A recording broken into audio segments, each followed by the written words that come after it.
जी, मोहतरम शुक्रिया आपका।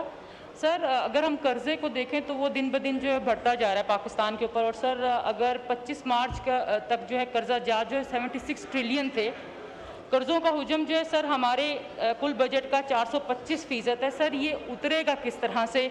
और जो हम टैक्स कलेक्ट कर रहे हैं और इंटरेस्ट की अदायगी सर बराबर है, यानी कि वो उसी सूद की अदायगियों में चला जाता है।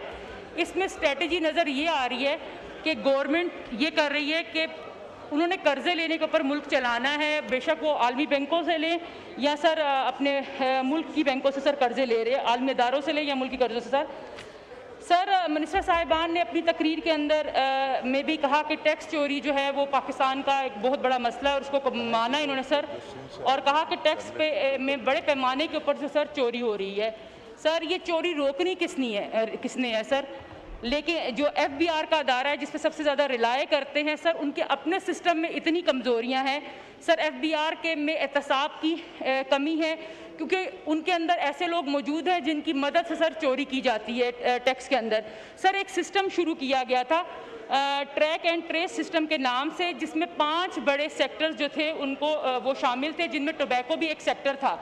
सर, अब ये कहते हैं कि सबसे ज़्यादा टैक्स की जो चोरी है वो टोबैको के सर उसके अंदर हो रही है, सेक्टर के अंदर हो रही है। सर, इसके ऊपर PM साहब ने एक कमेटी भी बनाई।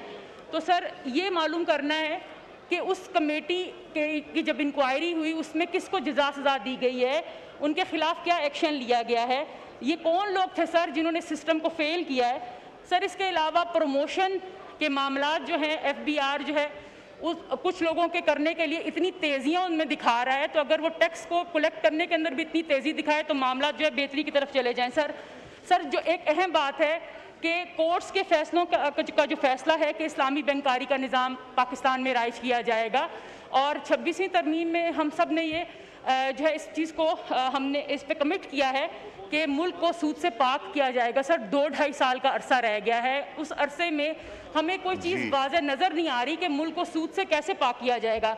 सर, एक अहम चीज़ ये है कि AGPR के जो मामलात हैं वो इंतहाई पेचीदा क्यों होते हैं।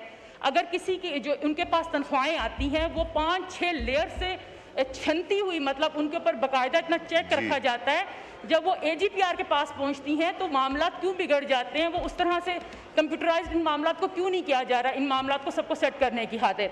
ठीक जी, वाइंड अप। शुक्रिया जी, शुक्रिया।